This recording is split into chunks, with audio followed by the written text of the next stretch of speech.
அன்னலட்சுமி என்கிற பவுலின் டீச்சர் வீட்டில் வந்து இருக்கோம். அவங்களோட இறந்து 40 நாட்கள் அந்த தினத்தை வந்து கொண்டாடிக்கிட்டு இருக்கோம்.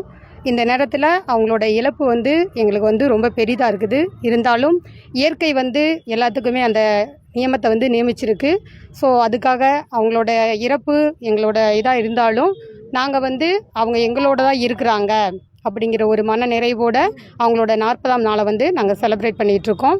என்னோடய பேர் வந்து ஜூலி. நான் அவங்களோட முன்னாள் மாணவர். அவங்க உலகம் பட்டியலில் கிட்டத்தட்ட ஒரு 30 ஆண்டுகள் வந்து பணிபுரிஞ்சிருக்காங்க. எங்களுக்குன்னு பார்த்தீங்க அப்படின்னா 2000 நாங்கள் 2000 ஆண்டில் வந்து அவங்கள்ட்ட படித்தோம். எங்களுக்கு கிளாஸ் டீச்சராக இருந்திருக்காங்க. அவங்களுடைய வழிகாட்டுதல் வந்து ரொம்ப அருமையாக இருக்கும். எங்களுக்கு கிளாஸ் டீச்சர் மட்டும் இல்லாமல் ஒரு அன்பு அரவணைப்போட அவங்களோட பாடத்திட்டம் முறையே வந்து ஒரு டிஃப்ரெண்ட்டான ஒரு கோணத்தில் இருக்கும்.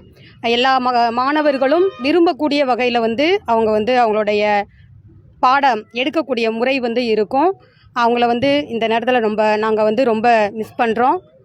அவங்களுடைய நினைவாக இப்போ அவங்களுடைய சமூக அறிவியல் நிறைய பாடத்திட்டங்களை வந்து அவங்க வெளியிட்டிருக்காங்க. அவங்க வந்து ஒரு நூல் வந்து வெளியிடுறாங்க. இந்த சமயத்தில் அந்த நூலை வெளியிடுறது அவங்க குடும்பம் சார்பாகவும் எங்களுடைய முன்னாள் மாணவர்கள் சார்பாகவும் அவங்களுக்கு நாங்கள் வந்து ரொம்ப மிகுந்த நன்றியை வந்து தெரிவித்துக் கொள்கிறோம். அம்மா அன்னலட்சுமி அம்மா அவர்களுடைய முன்னாள் மாணவர் நான். இப்பொழுது அரசு உயர்நிலைப்பள்ளி தாடிக்கொம்பு தலைமை ஆசிரியராக பணியாற்றி கொண்டிருக்கிறேன். அதாவது சொல்லுவாங்க, a good teacher teachers, best teacher explains, and excellent teacher இன்ஸ்பயர்ஸ்ன்னு சொல்லுவாங்க. அவங்க வந்து எங்களுக்கெல்லாம் இன்ஸ்பைரிங்காக இருந்தாங்க. ரொம்ப அதாவது என்ன அப்படின்னாக்கா அவங்களுடைய டீச்சிங்கினாலே ஒரு ரியாலிட்டியாக இருக்கும். அவங்களுடைய டீச்சிங் வந்து ரியாலிட்டி இருக்கும்போது நாங்கள் வந்து ரொம்ப இன்ஸ்பயர் ஆகிட்டோம். அவங்களுடைய அதாவது அவங்க இல்லை அப்படின்னாலும் அவங்களுடைய நினைவுகள், அவங்களுடைய அன்பு இன்னும் எங்களுடன் வாழ்ந்துட்டு கொண்டு இருக்கிறது. அவங்கள மாதிரி ஒரு ஆசிரியர் எங்களுக்கு இல்லை அப்படிங்கிறது நாங்களாம் ரொம்ப ஃபீல் பண்ணியிருக்கோம். அவங்க வந்து எனக்கு ஆசிரியர் மட்டும் கிடையாது, என்னை பொறுத்தளவு எனக்கு அம்மாவும் கூட. நான் எப்போ பார்த்தாலும் அவங்கள வந்தாலும் காலில் விழுந்து விஷ் பண்ணுவேன். அவங்கள வந்து எங்கள் அம்மான்னு தான் நான் கூப்பிடுவேன். எங்களுடைய பர்சனலாக என்னுடைய ஃபேமிலி லைஃப்லேயும் அவங்களுக்கு நல்ல வழிகாட்டுதலாக இருந்தாங்க.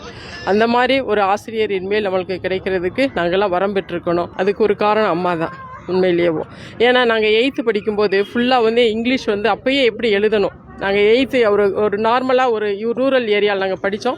இங்கிலீஷ் வந்து எப்படி எழுதணும்னு சொல்லி எங்களுக்கு சொல்லிக் கொடுத்தாங்க.